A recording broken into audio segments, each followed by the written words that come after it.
All time action mode में रहने वाले योगी अब फायर मोड में हैं। योगी के बयानों से लग रहा है कि वो अब किसी खास मिशन पर लगे हैं। देश के लिए और उत्तर प्रदेश के लिए दो मोर्चों पर एक साथ उन्होंने सियासत को साध रखा है।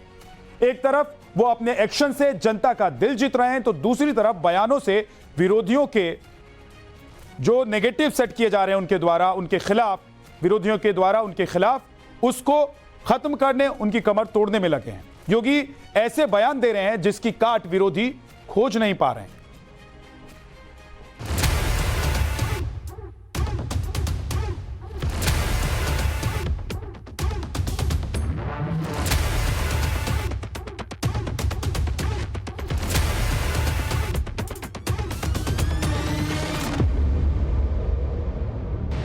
अक्सर होता है जब सिद्धि किसी को प्राप्त होती है या कुछ भी प्राप्त होता है तो वह उसके मद में फिर कुछ नहीं देखता, किसी को नहीं समझता। एक संत और एक योगी सत्ता का गुलाम नहीं होता है, बल्कि वह अपने कदमों पर चलने के लिए मजबूर करता है। सबका साथ और सबका विकास का ये मंत्र भारत के वैदिक मंत्र का ही एक वर्तमान रूप है, जिसमें भारतीय ऋषि कहता है सर्वे भवन्तु सुखिनः सर्वे सन्तु निरामया। हम लोगों ने सार्वजनिक जीवन में राजनीति को सत्ता प्राप्त के साधन के रूप में नहीं, बल्कि मूल्यों और आदर्शों के लिए, जिसके लिए हमारी ऋषि मुनियों ने अपना सब कुछ समर्पित किया था। बदले बदले से नजर आ रहे हैं योगी आदित्यनाथ। उनके हर बयान में बड़ा बदलाव नजर आ रहा है। क्यों ऐसा लग रहा है जैसे किसी खास मिशन पर हैं योगी?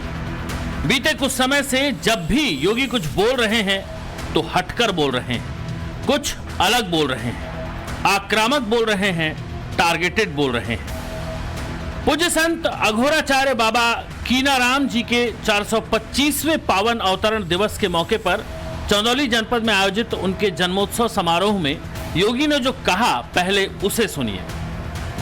अक्सर होता है जब सिद्धि किसी को प्राप्त होती है या कुछ भी प्राप्त होता है तो वह उसके मद में फिर कुछ नहीं देखता, किसी को नहीं समझता। प्रभुता पाई काई मद नहीं, संत तुलसीदास जी ने भी कहा।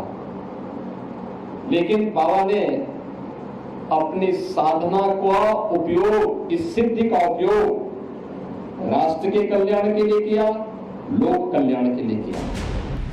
योगी ने पूज्य संत अघोराचार्य बाबा कीनाराम के लिए कहा कि उन्होंने उच्च कुलीन परिवार में जन्म जरूर लिया, लेकिन राष्ट्र कल्याण के लिए जनजातीय छुआछूत को त्यागा, उनके कल्याण के लिए कई कार्यक्रम चलाए, तब जाकर उन्हें बड़ी तादाद में स्वीकार्यता मिली। इतना ही नहीं, मुगलों और विदेशी आक्रांताओं को सबक सिखाने के लिए उनका डपट कर मुकाबला किया और फटकार भी लगाई।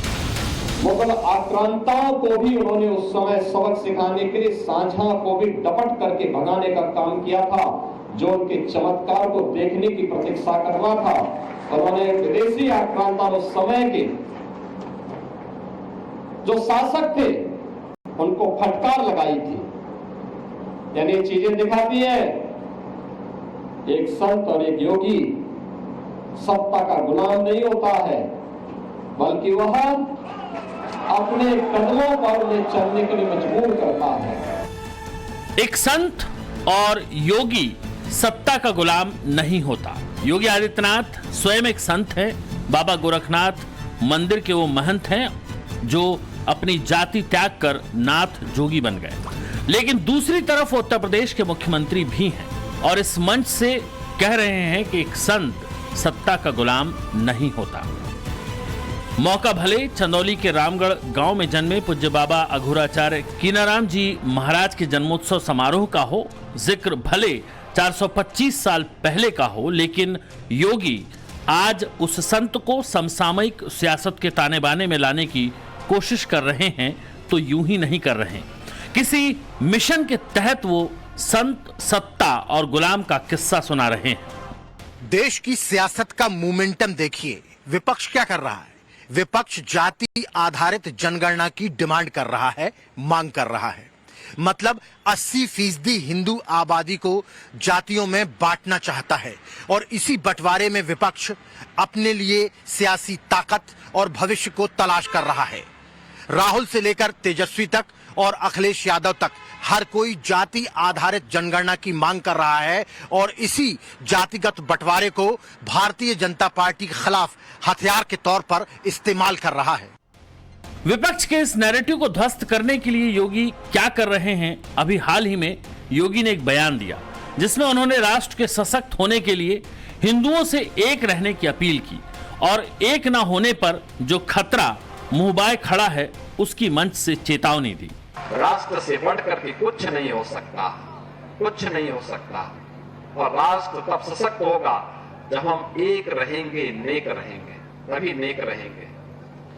बटेंगे तो कटेंगे। योगी के इस बयान के बाद खूब बवाल मचा, जमकर बयानबाजी हुई, लेकिन अखिलेश और राहुल के पास योगी के इस बयान का कोई जवाब नहीं था। जिन्हें संदेश देना था उन्हें योगी ने संदेश दे दिया।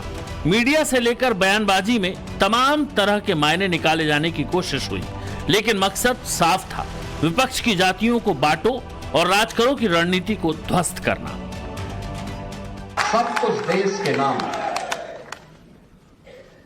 मेरा हर काम देश के नाम, मेरा हर काम देश के नाम है। इसके बगैर हम सोच भी नहीं सकते। हमारा जो कुछ भी होगा देश के लिए, कोई जाति, कोई मत, कोई मजहब, कोई क्षेत्र, कोई भाषा देश से बढ़कर के नहीं हो सकती है। पहले देश है, फिर हम हैं। देश में तकरीबन 20 करोड़ की आबादी मुस्लिमों की है, बाकी इस देश में हिंदू हैं। अगर जातियों में बटे हिंदुओं को बीजेपी ने साध लिया तो फिर इस देश में राजनीति एक तरफा हो जाएगी। बीजेपी जब देश की बात करती है तो वो हिंदुओं की बात करती है। इस लोकसभा चुनाव में भारतीय जनता पार्टी को उत्तर प्रदेश में 2% से भी कम मुस्लिम वोट मिला है और चाहे कितनी भी ताकत भारतीय जनता पार्टी लगा ले, 2027 तक इसके बढ़ने के चांस बहुत कम हैं। और देश में कमोवेश जिस तरीके के हालात बने हुए हैं राजनीतिक तौर पर, हिंदू वर्सेस मुस्लिम चल रहा है, उससे तो इस प्रतिशत के कम होने के चांस और ज्यादा बढ़ जाते हैं। इसीलिए प्रधानमंत्री मोदी और योगी का फोकस 80% हिंदू वोट बैंक पर है, उनको एकजुट करने पर है। जिन्होंने सामाजिक ताने बाने को छिन्न भिन्न किया, वे आज नकाब पहन करके फिर से गुमराह करने की मुद्रा में आ गए। जब भी इनको मौका मिला, कांग्रेस हो या समाजवादी पार्टी, ये तथाकथित धर्मनिरपेक्ष दलों को जब भी इनको मौका मिला, उन्होंने देश की कीमत पर राजनीति की है। यही अंतर है, ये देश की कीमत पर राजनीति करते हैं, हम लोग देश के लिए राजनीति करते हैं। बीजेपी राष्ट्रवाद के मुद्दे पर हमेशा से ही आक्रामक रही है, लेकिन 2024 के चुनाव में बीजेपी की राष्ट्रवाद से जुड़ी तमाम कोशिशें अपेक्षित नतीजे नहीं ला पाई। लेकिन राष्ट्रवाद ही वो ताकत है जिसके दम पर बीजेपी खुद को विरोधियों के मुकाबले बड़ा दिखा सकती है। लगता है अब इसकी कमान योगी संभालने की कोशिश में है, ये उनके बयानों से दिखाई भी दे रहा है। लेकिन विपक्ष की युवा तिकड़ी बीजेपी के इस राष्ट्रवाद पर टुकड़ों टुकड़ों में वार कर रही है। वो संविधान से छेड़छाड़ का नैरेटिव सेट करती है, बीजेपी को दलित विरोधी बताने का प्रपंच रचती है, वो ओबीसी आरक्षण को मुद्दा बनाती है, वो जातियों की जनगणना को हथियार बनाती है। किसी भी राजनीतिक पार्टी ने हिंदुस्तान के इतिहास में पहली बार संविधान पर आक्रमण किया है और संविधान को खत्म करने की कोशिश कर रहे हैं। तो एक तरफ इंडिया गठबंधन जो संविधान की रक्षा कर रहा है और लोकतंत्र की रक्षा कर रहा है, और दूसरी तरफ नरेंद्र मोदी, आरएसएस और बीजेपी जो संविधान को, लोकतंत्र को खत्म करने की कोशिश कर रहे हैं। बांटने का काम किसने किया? किसने यादव बनाया, किसने मिश्रा बनाया, किसने दास बनाया, किसने कुशवाहा बनाया? हम तो वो बात कर रहे हैं, चाहे सिंह हो, चाहे श्रीवास्तव हो, चाहे पाल हो, दास हो, यादव हो, चाहे स्वर्ण जाति के लोग हो, पिछड़ी जाति के लोग हो, अति पिछड़ी जाति के लोग हो, दलित हो, आज उनकी स्थिति क्या है जरा ये पता करो। आज नहीं कल जिस तरीके से जनगणना के लिए सब पक्ष एक हो रहा है, वैसे ही ओल्ड पेंशन स्कीम के लिए भी सब लोग एक साथ हो जाएंगे। और भारतीय जनता पार्टी बहुत जल्दी यू टर्न लेने वाली पार्टी बनने जा रही है। जाति गणना पे भी यू टर्न लेगी और ओपीएसपी में यही यू टर्न होगा भारतीय जनता पार्टी। हालांकि जवाबी हमले के लिए बीजेपी ने भी अपनी तिकड़ी ला दी है। असम के मुख्यमंत्री हिमंता बिस्वा शर्मा के आक्रामक तेवर हर कोई देख रहा है। मध्य प्रदेश के मुख्यमंत्री मोहन यादव भी बुलडोजर एक्शन और मदरसों को लेकर सुर्खियों में है और योगी तो ऑल टाइम फायर ब्रांड है ही। फिलहाल योगी का फोकस क्लियर है। यूपी के नतीजों पर योगी की नजर टिकी हुई है। पहले उपचुनाव की अग्नि परीक्षा है, फिर 2027 का विधानसभा चुनाव। हम सबको विभाजनकारी ताकतों से सावधान रहना होगा।